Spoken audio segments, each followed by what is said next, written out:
Bien, quizá la obra sea un clásico porque combina personajes opuestos y complementarios, pero también combina lo trágico y lo cómico de manera magistral.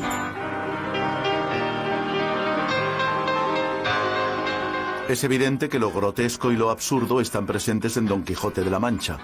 Pero para empezar, destacaremos algo verdaderamente novedoso: la comicidad visual, que entronca directamente con las películas cómicas de los primeros años del cine. La visualización virtual, digamos, de estos episodios que se teatralizan dentro de un ambiente de farsa. Claro, son episodios que se prestan precisamente a una traducción plástica. ¿Qué dice este hombre? Cervantes narra los acontecimientos poniendo especial atención en componer imágenes, de manera que el lector puede visualizar lo que lee.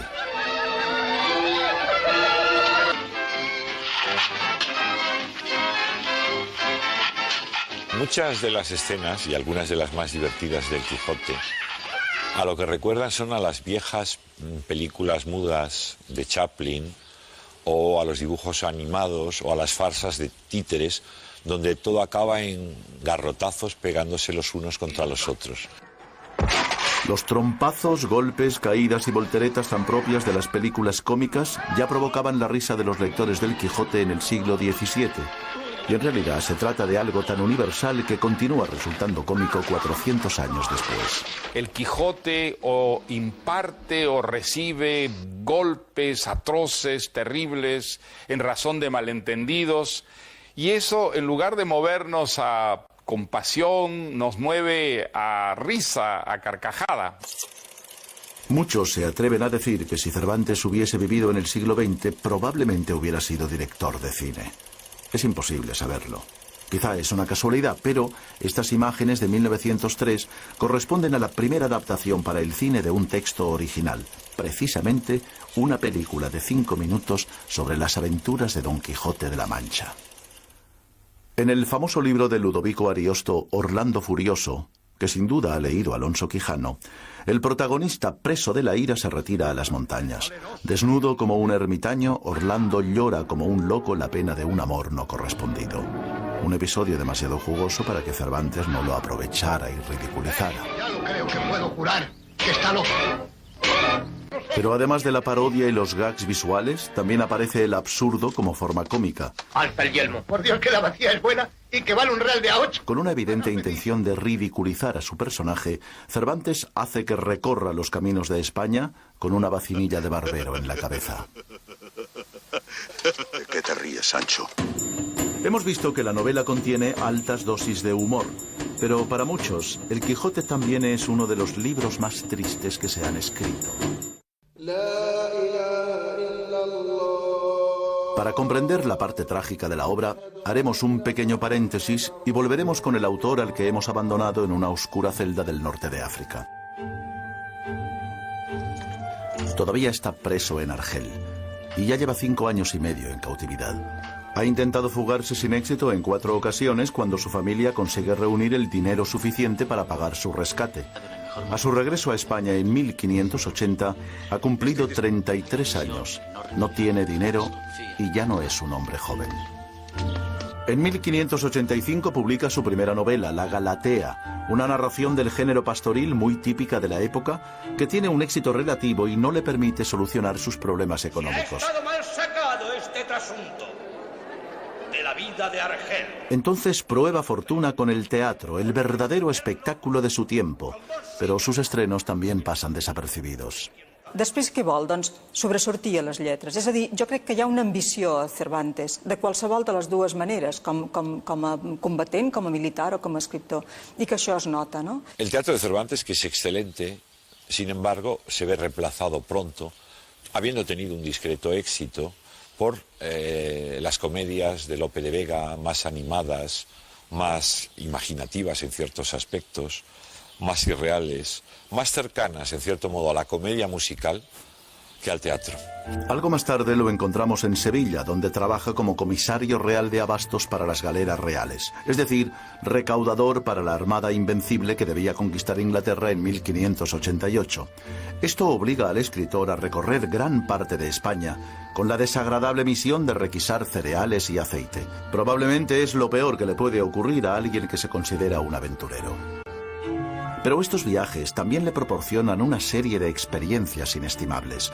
Los caminos, los paisajes, las ventas en las que se hospeda y el curioso elenco de viajeros que circulaban por España en el siglo XVI son una fuente inagotable de ideas y situaciones que años más tarde quedarán fielmente reflejados en su obra.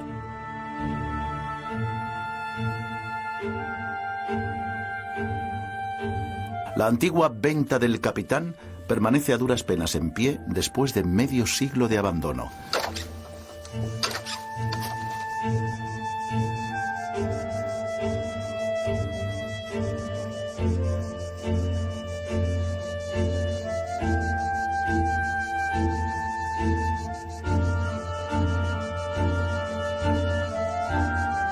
Todo parece indicar que Cervantes se hospedó en ella bastantes veces y en ella situó algunos de los episodios memorables de las andanzas de Don Quijote. En 1590, el rey se niega a concederle un oficio en América. En 1597, su trayectoria oscura toca fondo. Es encarcelado en Sevilla por retrasos y quiebras de sus aseguradores. Ha pasado por una serie de desilusiones. Es decir, que Cervantes en ese momento ha conocido el mundo de la guerra, de Lepanto, el cautiverio, bueno, ha tenido unas aspiraciones literarias que al parecer no han dado exactamente lo que esperaba y no ha conseguido el premio de sus servicios. Entonces es un hombre, yo no decía amargado, pero en fin, por lo menos desilusionado. Cuando Cervantes es encarcelado tiene más de 50 años. Es muy probable que encerrado en su celda, en uno de los peores momentos de su vida, decida escribir Don Quijote de la Mancha. La novela refleja inevitablemente una cierta medida de desencanto, que en parte sin duda será autobiográfico. Una cárcel, si acaso, en el sentido de encontrarse en un mundo más pequeño, más modesto que el que él había soñado. La amargura que contiene la obra no fue apreciada por sus contemporáneos, que solamente la leyeron como un divertimento. Pero es evidente que la tragedia existe con toda su fuerza. Estuvo siempre ahí, oculta, aunque no apareció a los ojos de los lectores hasta un siglo y medio más tarde. En el siglo XVII, un loco es fundamentalmente alguien que hace reír. Pero el siglo XVIII es el siglo de las luces y la razón se convierte en el instrumento para conocer el mundo. El loco se transforma en un ser mermado y discapacitado. La realidad es que el enfermo mental que puede representar a Don Quijote es un enfermo que no es tolerado, sobre todo en el siglo XVIII y XIX, o incluso en el siglo XXI. No es tolerado. Y esa intolerancia no es lo que se ve en el Quijote, eso es algo más reciente. Más tarde, con la llegada del romanticismo en el siglo XIX, todavía va a aparecer una nueva visión trágica. El loco se transforma en héroe. Un héroe que tiene el valor de intentar ser lo que él quiere. Un héroe abocado irremediablemente al fracaso.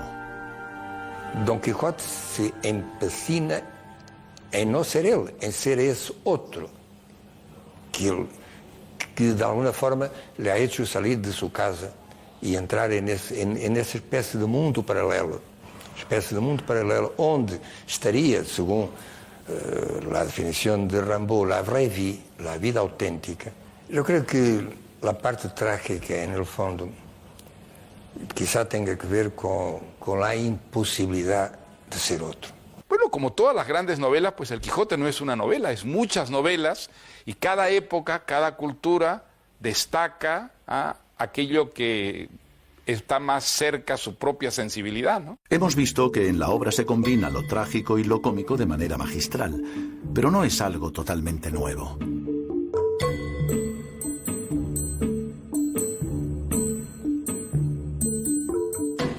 Entonces, ¿qué hay en el ingenioso hidalgo Don Quijote de la Mancha que sea verdaderamente novedoso? Mejor que vayas tú solo al Toboso. Sí. Y una vez allí le anunciarás mi visita. Toda la crítica literaria coincide en señalar al Quijote como un libro con el que nace un nuevo género. Se puede clasificar la Don Quijote como la primera novela moderna, pero no seguramente el primer narrador moderno. Yo no creo que Cervantes haya inventado eso.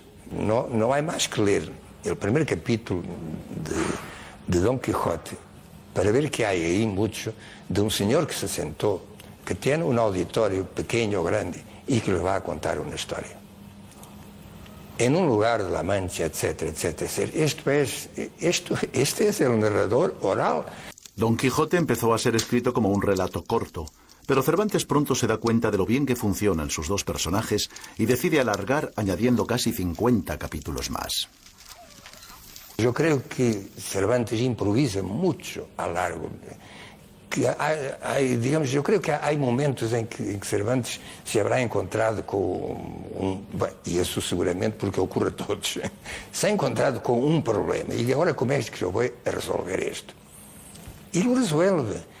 Y lo resuelve no fríamente, pero resuelve por la intuición, por el instinto casi. Sencillamente lo introduce y espera que la cosa funciona. I el meravelloso és que funciona. Jo crec que la novetat és total. És a dir, Cervantes està primer donant-nos una taula de trucs, és a dir, una possibilitat enorme d'observar com s'està fent una novel·la.